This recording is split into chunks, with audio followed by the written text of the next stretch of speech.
Muy buenas tardes. Nuevamente es un gusto enorme el vernos en esta tarde para tener nuevamente nuestras conferencias de los sábados y domingos respecto a desde dónde nos están viendo, o sea, desde América, o sea, desde España.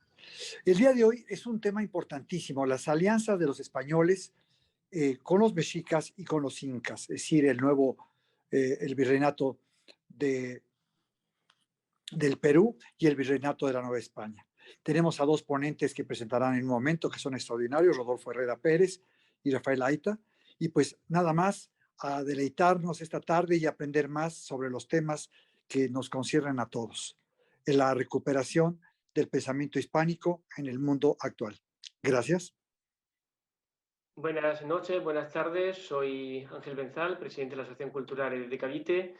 Y bueno, pues dar las gracias a Rafael Aita, Capitán Perú, y a Rodolfo Herrera desde México por acompañarnos y por aceptar esta charla tan interesante que vamos a tener como muchos sábados, ¿no? Donde estamos descubriendo nuestra verdadera historia, ¿no? Una historia que a veces no nos cuentan y hay que ir a los archivos, hay que ir a la arqueología también incluso, para desmontar la leyenda negra que hay sobre un pasado que pretendemos que en un futuro que sea diferente, ¿no? Hay una leyenda negra y con estas conferencias queremos generar conocimiento y agradecer una vez más a Capitán Perú y a Rodolfo por esa línea de investigación que están haciendo, porque para dar una conferencia se llevan muchas horas de investigación y que compartan esos conocimientos con todos nosotros.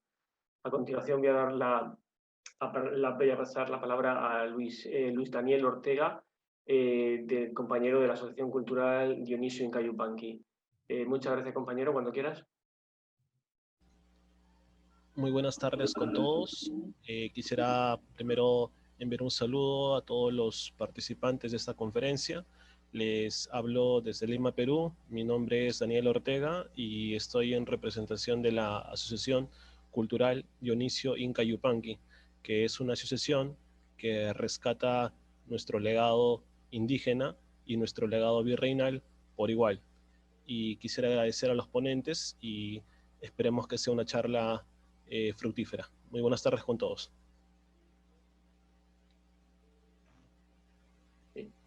A continuación, Luis presenta el primer ponente. Correcto. Bien, el primer ponente es el arquitecto Rodolfo Herrera Pérez, licenciado en arquitectura por el CEU, hoy Universidad de León. Es un destacado y reconocido investigador, historiador, cronista, paleógrafo, escritor y difusor de la historia de León. Durante 27 años ha sido uno de los más notables colaboradores del Archivo Histórico Municipal de León, contando con diversas publicaciones en historia de haciendas, comunidades rurales, historia leonesa, religiosidad y leyendas. Fue un instructor en el Diplomado de Historia de León para maestros en el Museo de Arte e Historia de Guanajuato y profesor en la Historia de Cultura y Arte de la Universidad de Guanajuato. Colaborador en la obra León 5 siglos contra viento y marea, con 6 capítulos, y autor de varios libros, como León entre pirámides, Las expresiones de la muerte, Mi pecho será su trinchera, Saldún, Los cuentos, El Moro, Jugadas y travesuras, Pintores leoneses, Sabores y tradiciones de León, y recientemente León durante la Guerra de la Independencia. Desde el 2011 es integrante del taller de escritura creativa Alquigrafos. Ha compartido su obra en el pabellón Guanajuato de la Feria Internacional del Libro del Palacio de Minería 2012, en el Centro Cultural Nodo León, Guanajuato 2012, en el Festival Internacional Cervantino 2013 y en la Feria Nacional del Libro de León 2013 y 2014. Rodolfo, cuando quieras. Muchas gracias. Bueno, pues primero agradecer al maestro Ángel Benzal por la invitación. Por ahí me llegó un correo de uno de los maestros del Tecnológico de Monterrey, de nuestra ciudad de León, y ya nos conectamos y pues estamos aquí en esta invitación. Muchas gracias por escucharme. Un saludo desde la ciudad de León, Guanajuato, en el centro de México, en el Bajío guanajuatense. Y pues espero que esta charla sirva para conocernos más y sobre todo sea muy agradable. Yo quiero iniciar con Cristóbal Colón, que bueno, ustedes allá en España seguramente tienen como un personaje muy importante, pero Cristóbal Colón quiso perseguir un sueño y él sale el 3 de agosto de 1492 buscando una ruta hacia la India. No sabía, o eso es lo que nos dice la historia, que no sabía que se iba a encontrar un nuevo mundo. Y el 12 de octubre de 1492 descubre unas tierras completamente diferentes a los que ellos esperaban, y por eso ahora se le conoce como indios a la gente que habita en América, porque creían que era la India. Bueno, él ya llega en 1492 y quien realmente llega a las tierras de lo que ahora es México, pues vamos a encontrar este personaje tan importante que es Hernán Cortés. Él va a llegar en febrero de 1519 a lo que son las costas de la península de Yucatán, donde se desarrollaba una cultura muy importante que era la maya.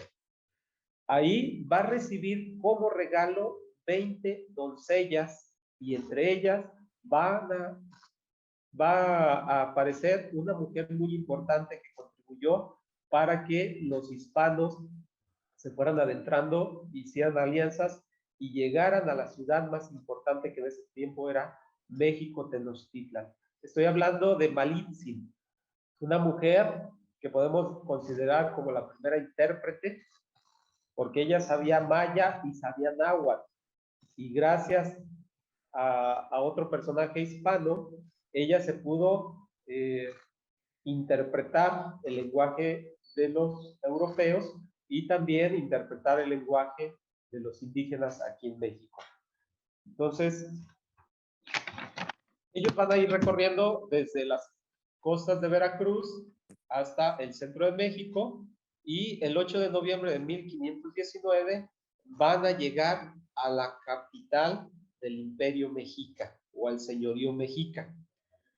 Sabemos que hubo enfrentamientos, primero fueron recibidos como dioses, ellos creían que era la representación del dios Quetzalcóatl, que regresaba después de muchos años y venía a tomar posesión del reino mexica.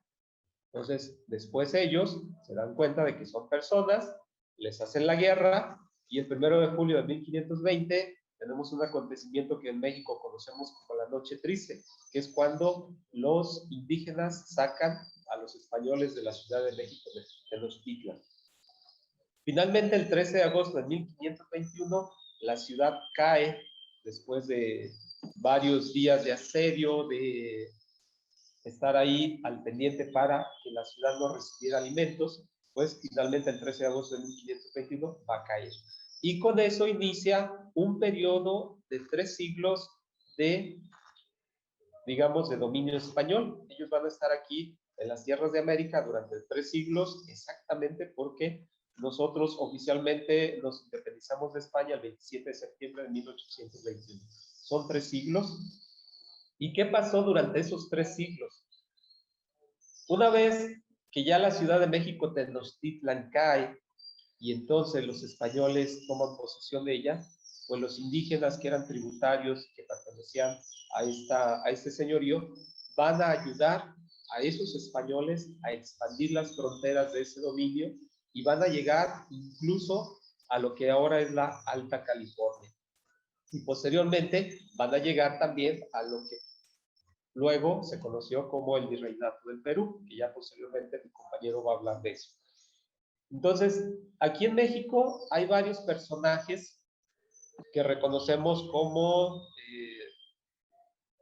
señores que van tomando posesión de estas tierras. Uno de ellos es Hernán Cortés, que ya lo mencioné. Otro es Nuño de Guzmán, que mientras Cortés va a tomar el nuevo reino de la Nueva España, con la capital en la Ciudad de México, Nuño de Guzmán va a hacer lo propio, pero hacia otro rumbo, hacia el rumbo poniente, y él va a empezar a conquistar a los purépechas que se asentaban en Michoacán, y va a fundar en la ciudad de Guadalajara establecer la Nueva Galicia. Entonces, estas dos audiencias, durante mucho tiempo hay algunos desacuerdos, algunas rivalidades, pero las dos hicieron muy grande esta posición de la Nueva España. Entonces, más adelante vamos a encontrar casos muy particulares de indígenas, no tanto, bueno, algunos eran mexicas, otros de otras, digamos, de otras razas, y tenemos uno en particular de la raza otomí, que se llamaba Onín. Él era aliado de los españoles y va a llegar un momento que la Real Audiencia le va a otorgar mercedes y privilegios para fundar ciudades. Una de ellas es la ciudad de Santiago de Querétaro, que es una ciudad importante en el centro de nuestro país y que hasta la fecha se le rinde homenaje a este personaje. Más hacia el norte encontramos a otro que se llama Juan de Oñate.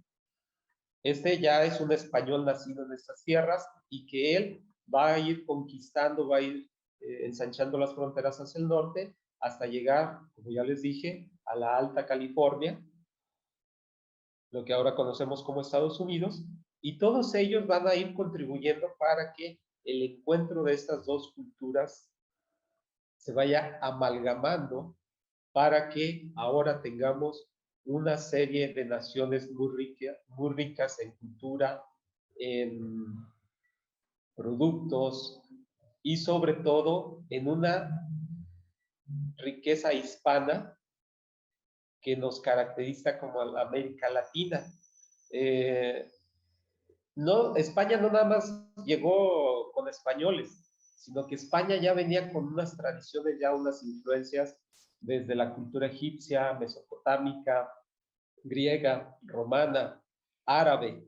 Entonces, ellos ya eran una amalgama de otras culturas y aquí se encontraron con otra amalgama de culturas que hablan de muchos años. Tenemos la teotihuacana, tenemos la...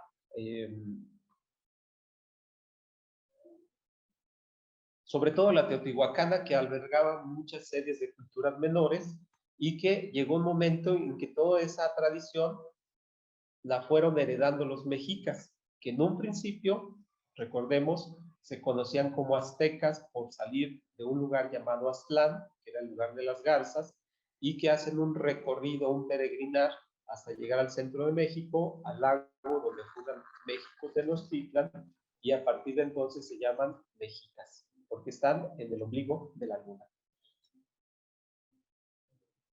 Y todo eso ha contribuido precisamente, esas dos corrientes, esas dos influencias, esas dos culturas han hecho de México una de las naciones más ricas en cultura, que también se va a representar en otras naciones que hacia el sur se van a ir dando y que posteriormente, después de 3 siglos, pues van a ir alcanzando su independencia y ahora tenemos una serie de países latinoamericanos que le debemos mucho a España.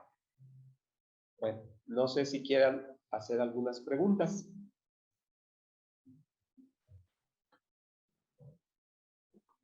Rodolfo, si te parece, seguimos y ya, después de ti, de tu ponencia, continuamos Sí. con la de Capitán Perú y a partir de ahí hacemos las preguntas.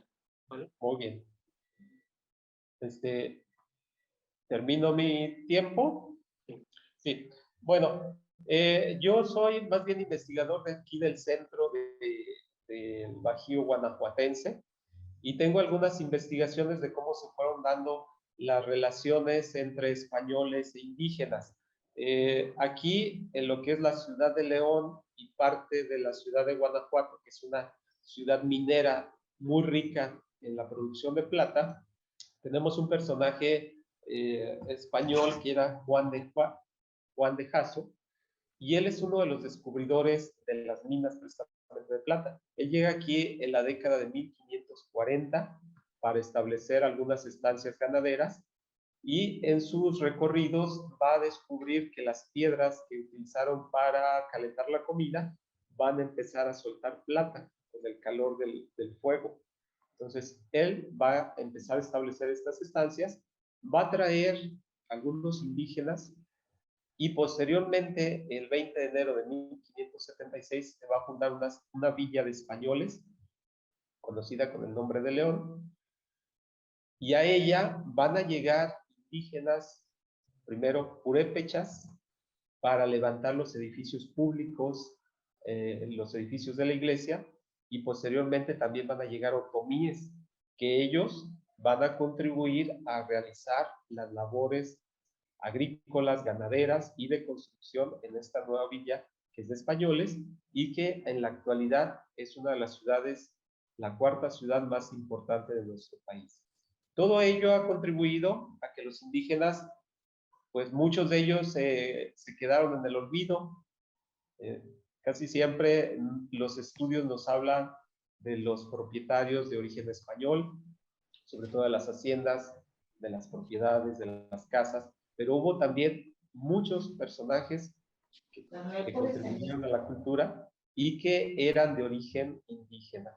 Entonces, eso es lo que tenemos aquí en nuestra ciudad, y también tenemos en todo nuestro país nombres de indígenas que han contribuido y que hace falta todavía reconocer, porque ellos fueron parte importante de este desarrollo del virreinato en la América española.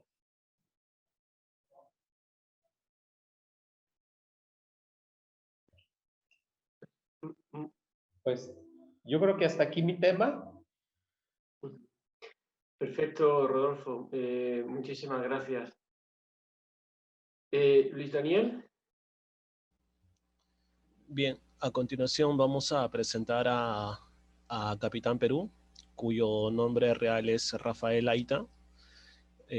Rafael es ingeniero industrial de la Universidad de Lima, es magíster en Administración Estratégica de Empresas en Centrum Católica y MBA Specializing in General Strategic Management in Maastricht School of Management en Holanda.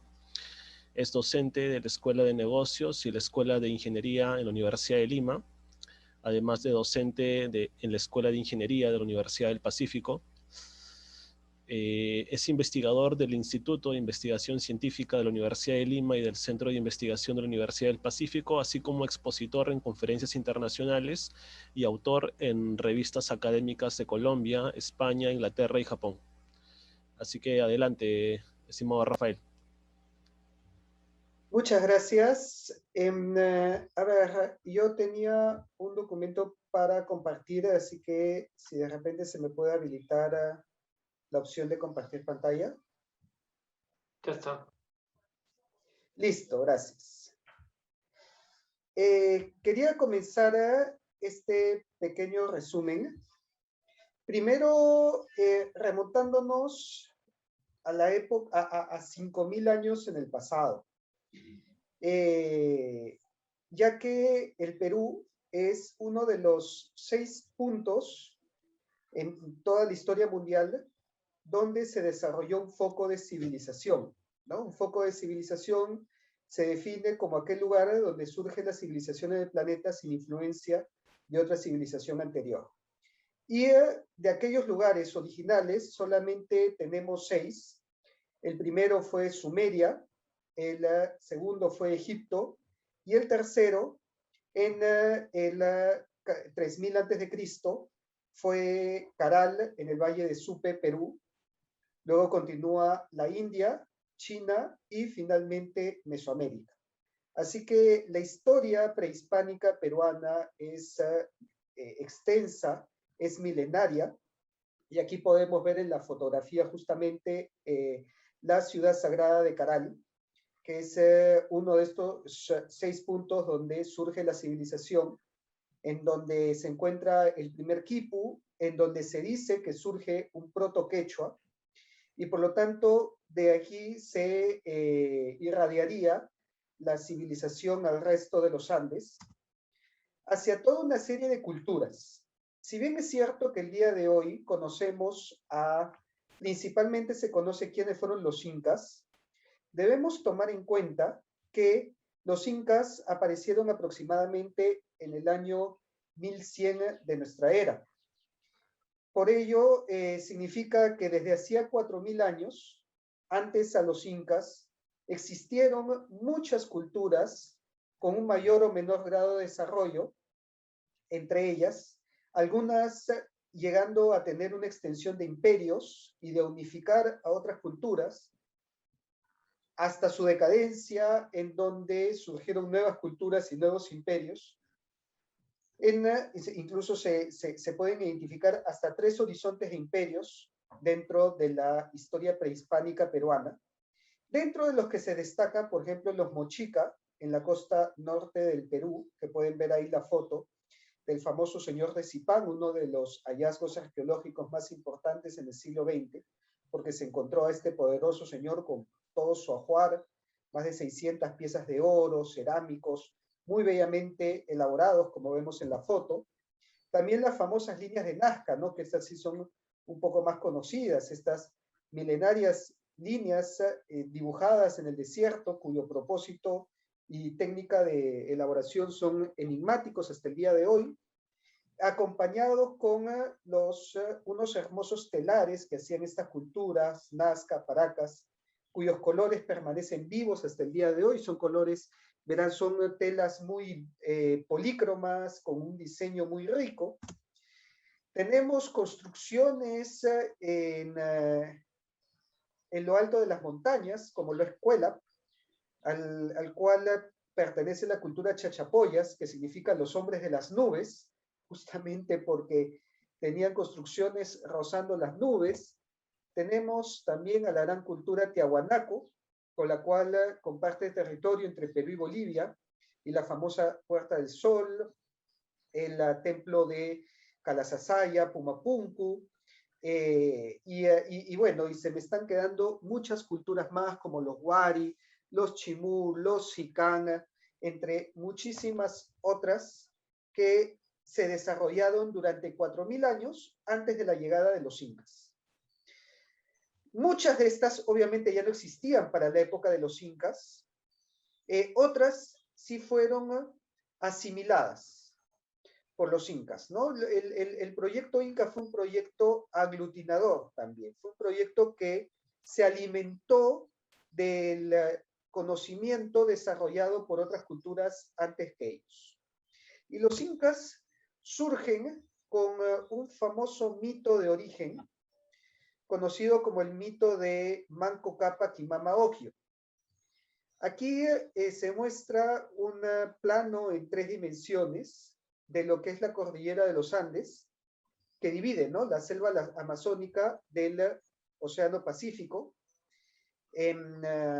Bueno, vemos pues lo accidentado de este territorio. A veces no nos es fácil comprender todas las dimensiones de lo que significa desarrollar una gran cultura en extensión en un territorio tan accidentado. Pero además tiene una gran particularidad que no se encuentra comúnmente en el resto del planeta. Y es que en lo alto se puede ver, dentro del círculo rojo, hay un lago. El lago Titicaca es el lago navegable más alto del mundo. Normalmente los lagos más grandes existen, pero no a esa altura.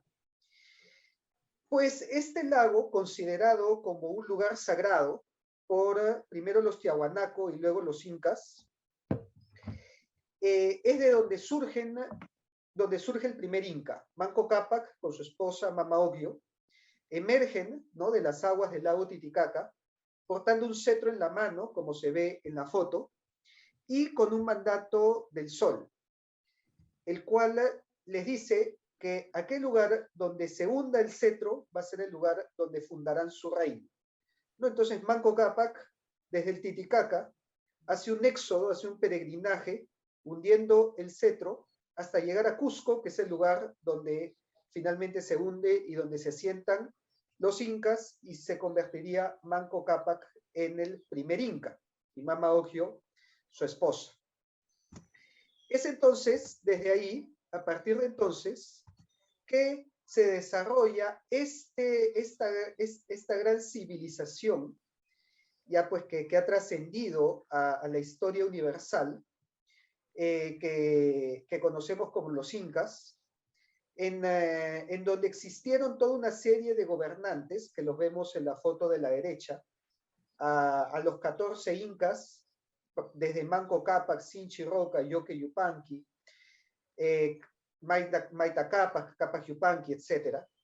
Y que alcanzaron una gran extensión de territorio, ¿no? Podemos ver en el mapa que en su máxima extensión el Tahuantinsuyo, que es como se llamaba al imperio de los incas, llegó a ocupar 5 países, ¿no? Desde el sur de Colombia, Ecuador, Perú, Bolivia, Argentina y Chile. Sin embargo, obviamente, no todos los incas gobernaron en este territorio. Específicamente, quien es aquel que genera la expansión, digamos, es el punto de quiebre de convertirse de una pequeña cultura local, asentada en el Valle de Cusco, a dominar todos los Andes, es precisamente este personaje, Pachacútec Inca Yupanqui, el Inca Pachacútec, el 9º Inca, ¿no? Hubieron 8 incas que solamente gobernaron en el Valle de Cusco. Es con Pachacútec que se extienden fuera de Cusco, empieza esta campaña de expansión y que además implica la construcción de grandes monumentos, porque con Pachacútec se construyeron aquellos grandes maravillas mundiales, ¿no? Como lo es Machu Picchu, que conocemos el día de hoy. De hecho, el mismo Machu Picchu fue construido por Pachacútec, pero además tenemos a Sacsayhuamán con sus grandes muros de piedras gigantescas, colosales. Ahí pueden ver en esta foto el tamaño de las personas comparado con el de las piedras, que pesan pues varias toneladas, ¿no? Tenemos ahí Kenko, Kenko significa laberinto en quechua, ¿no? Es una especie de laberinto también subterráneo. Ollantaytambo con sus grandes andenes que forman unas escalinatas donde se podía cultivar y eran pues los grandes almacenes de Cusco. El Coricancha, ¿no? O Templo del Sol, en donde se guardaban pues los ídolos y los grandes también principales objetos de culto de los incas, muchos de ellos hechos de oro, y el famoso Machu Picchu que ya conocemos todos. Todo esto lo mandó a construir Pachacútec. Pachacútec fue uno de los pocos genios de la historia mundial que congrega en su persona la figura del conquistador, del gobernante, del legislador, porque elaboró el código legal para el Tahuantinsuyo, de arquitecto, porque él mismo era el que rediseñó el plano de Cusco y reconstruyó Cusco de acuerdo a su visión, e incluso me atrevería a decir que teólogo, porque hizo una reforma religiosa muy importante, ¿no? Entonces, Pachacútec era como una especie de Leonardo da Vinci, un genio que congrega muchos ámbitos del conocimiento. Y por eso su nombre significa el que transforma la tierra o el que le da la vuelta al mundo, porque él fue el punto de quiebre para convertir a esa pequeña civilización perdida entre los Andes en lo que el día de hoy conocemos como los incas. Sin embargo, acá tenemos otro ejemplo, ¿no? De las construcciones de Pachacútec. Construcciones increíbles porque han sido hechas a grandes alturas. Y muchos dicen, oye, ¿cómo es que llegaron hasta ahí, no? ¿Cómo pudieron trasladar las piedras hasta lo alto de las montañas?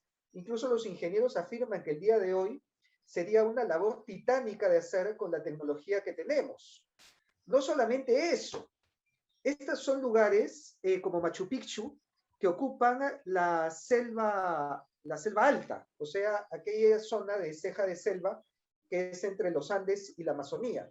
O sea que llueve un montón. Por lo tanto, todas estas construcciones se debieron haber derrumbado por el peso de la lluvia. Si no se han derrumbado, es porque debajo de las construcciones hicieron filtros de arena para recircular el agua a través de canales construidos debajo de la ciudadela y que además tengan un flujo de agua potable. Una maravilla de la ingeniería que hasta el día de hoy sorprende a los científicos, ¿no? O sea, el grado de ingenio que lograron es asombroso. Sin embargo, quien fue el Alejandro Magno de los incas fue su hijo, Tupac Yupanqui, ¿no? Aquí, por ejemplo, en el mapa de la derecha, vemos que un color rojo intenso está en la extensión territorial que ocupaban los incas pre-Pachacútec. Y en un rojo más ligero, las conquistas de Pachacútec.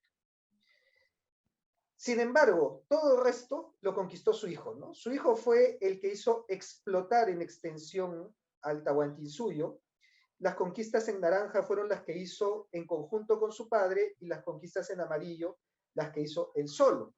No solamente logró conquistar una gran cantidad de pueblos, además las crónicas nos narran un viaje que hizo Tupac Yupanqui a la isla pues, de Ninanchumbi, que el día de hoy, pues, según el historiador del Busto, podrían ser islas de la Polinesia. Así que es posible que Tupac Yupanqui haya llegado hasta la Polinesia. Fue el primer inca navegante, por eso hay un barco el día de hoy que tiene en su máscara la figura de Tupac Yupanqui, reconociéndolo como el primer navegante de nuestra historia. Además, por donde caminó, construyó caminos y almacenes. Una de las grandes virtudes de Tupac Yupanqui es que fue un genio de la logística. Construyó más de 30.000 kilómetros de caminos que integraron a todo este vasto imperio, el cual, recuerden, que no conocían ni la rueda, ni el hierro, entonces, ni el caballo. Entonces, integrarlo en un ambiente tan hostil y tan accidentado era dificilísimo. Pero ya vemos pues cómo lo lograron exitosamente construyendo caminos que atravesaban montañas, desiertos, nevados, selva, climas extremos, ¿no? Desde el calor intenso, como es el desierto de Atacama, que es el desierto más seco del mundo, hasta lo alto de la Puna, porque llegaron a construir el punto más alto de los caminos es de 4.500 metros sobre el nivel del mar. O sea, una brutalidad, literalmente hablando. Es algo que nunca se ha visto integrar un territorio de esta manera en climas tan distintos y tan extremos, ¿no? El hijo de Tupac Yupanqui fue Huayna Capac. Huayna Capac fue con quien llegó el imperio a su máxima extensión. Y diría que fue el último de los grandes incas, ¿no? Recordemos que esto comienza con su abuelo, Pachacútec. Entonces, la época de la expansión incaica fue muy corta. Habrá sido entre 100 y 150 años. Porque Huayna Capac muere abruptamente. Muere de una enfermedad que el día de hoy no se sabe cuál es, ¿no? Se estima que sea pues una epidemia de viruela o gripe, que ya habían llegado porque ya Huayna Capac vivió en la época posterior a la llegada de Cristóbal Colón. Y bueno, sabemos que los virus avanzan más rápidamente que las personas, así que lo sorprende a Huayna Capac, muere, deja un vacío de poder, que deriva en que sus dos hijos, Huáscar y Atahualpa, peleen por el poder. Entran en una guerra fratricida, en una guerra civil, muy cruda, muy cruenta, porque Atahualpa llega a vencer a Huáscar y destruye a toda su familia. Destruye, manda a matar a Huáscar y manda a ejecutar a sus mujeres, a sus hijos delante suyo. Fue una cosa horrorosa lo que hizo Atahualpa con Huáscar. O lo que mandó a hacer, porque recordemos que Atahualpa estaba en el norte, en la zona de Quito, mientras que Huáscar estaba en Cusco y fueron sus generales los que entraron a Cusco. Atahualpa estaba en la retaguardia, estaba camino a Cusco para coronarse como inca, cuando estando en Cajamarca le avisan que llegan unos mistis barbados, lo que llamaron unos huiracochas, por la costa, y quedan en reunirse en la plaza de Cajamarca. Y es ahí donde Atahualpa conoce a Francisco Pizarro y cae prisionero, cae tomado prisionero por Pizarro, en donde ocurre el famoso episodio del cuarto de rescate, ¿no? Porque Atahualpa tenía más miedo a Huáscar que al mismo Pizarro. Esto es algo muy importante de comprender para poder analizar la conquista. Atahualpa veía más enemigo a su hermano Huáscar que a Pizarro. y Huáscar y los huascaristas veían más enemigo a Atahualpa que a los mismos españoles. Por lo tanto, Atahualpa busca ganarse el favor de Pizarro en contra de su hermano. La prueba que le tenía más miedo a Huáscar que a Pizarro es que en lugar de ordenar su liberación de la cárcel, que fácilmente pudo haberlo ordenado con los ejércitos que tenía, prefirió ordenar que se ejecute a su hermano Huáscar antes que lo rescaten a él, por miedo a que Huáscar se subleve y tome el poder aprovechando que él estaba preso. Y más bien busca ganarse el favor de Pizarro, ¿no? Y para esto le hace una oferta que no se puede rechazar, como diría el padrino, ¿no? Y ahí, como ven en la foto, extiende su mano y le ofrece 2 cuartos de plata y 1 cuarto de oro hasta donde su mano llegue a cambio de su rescate. El rescate más caro de la historia de la humanidad. Sin embargo, el rescate no fue suficiente, porque cuando Pizarro se entera que Huáscar había sido ejecutado, se da cuenta que Atahualpa era el único que podía retomar el poder, y eso lo ponía en una situación muy, muy vulnerable, y lo ejecutan también. Entonces, a pesar de que cobra el rescate, es ejecutado Atahualpa, lo cual el día de hoy pues se ve como una atrocidad contra los incas, pero no se sabe que en esa época fue festejado en el Cusco. Todos aquellos partidarios de Huáscar, los huascaristas, lo vieron a Pizarro como aquel que había ejecutado la justicia contra el rebelde de Atahualpa y contra el que había cometido todas las atrocidades. Y por eso, cuando muere Atahualpa, muchas etnias se alían a Pizarro. Y por eso es que en Lamas, en la localidad de Lamas, tenemos esta estatua que es muy poco conocida, ¿no? Donde aparece un conquistador español dándose la mano con un andino, ¿no? Un autóctono de una de estas etnias que se aliaron con Pizarro, ¿no? Se aliaron entonces los chachapoyas, los cañaris, los chancas, los huancas. Sin embargo, hay algo importante que rescatar, que no solo, porque esto se cita mucho, ¿no? Oh, sí, Pizarro recibió la ayuda de las otras etnias que estaban sometidas por los incas. Mitad verdad y mitad no verdad, porque no fueron las únicas que se aliaron con Pizarro. Los mismos incas se aliaron con Pizarro. ¿Pero quiénes? Los partidarios de Huáscar, que estaban en contra de los partidarios de Atahualpa. Entonces existieron incas, como por ejemplo Pauyo Inca, que lo vemos acá. Pauyo Inca fue un fuerte aliado, primero de Pizarro, luego de Almagro, fue coronado inca por Almagro, dicho sea de paso, y que fue uno de los primeros en convertirse al cristianismo, pedir el bautizo, y por eso se le retrata en el cuadro en una actitud orante, ¿no? Porque vivió como católico hasta el final de sus días. Y así los descendientes incas de Cusco, aquellos que no se aliaron con Atahualpa o con Manco Inca, que se subleva después, fueron los aliados de los españoles. Y por lo tanto mantuvieron sus privilegios, mantuvieron sus bienes, y fueron católicos, como vemos acá, ¿no? Fíjense que vestían en una especie de sincretismo, donde mezclaban elementos incas con elementos occidentales e incluso cristianos, ¿no? Como el de cuadro de la derecha, que es Alonso Chihuantopa Inca, que fue retratado con una cruz en la mano, ¿no? Entonces, bueno, acá un poco también la historia de Saidi Tupac, que fue uno de los incas que firmó un tratado con el virrey Hurtado de Mendoza, en donde en este tratado se establece una alianza entre incas y españoles, a tal punto que se considera un translatio imperi, o sea, se traslada el poder desde la mano del inca a la mano del rey de España. Y esto lo vemos en numerosos cuadros.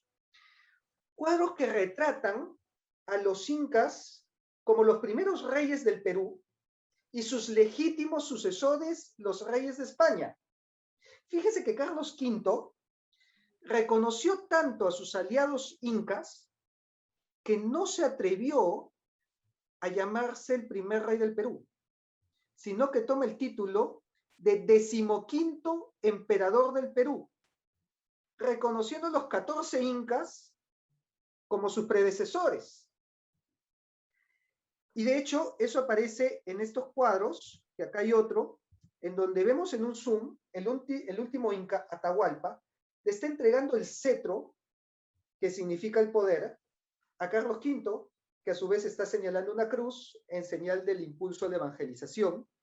Acá otro cuadro, pero donde se ve la misma posición. Claro, y como bien dice Luis Daniel, el título de Inca queda integrado al título del rey de las Indias Occidentales, que lo tiene hasta el día de hoy Felipe VI. Y de hecho, al rey de España lo llamaban Inca en la época virreinal. Eso es algo que es poco sabido.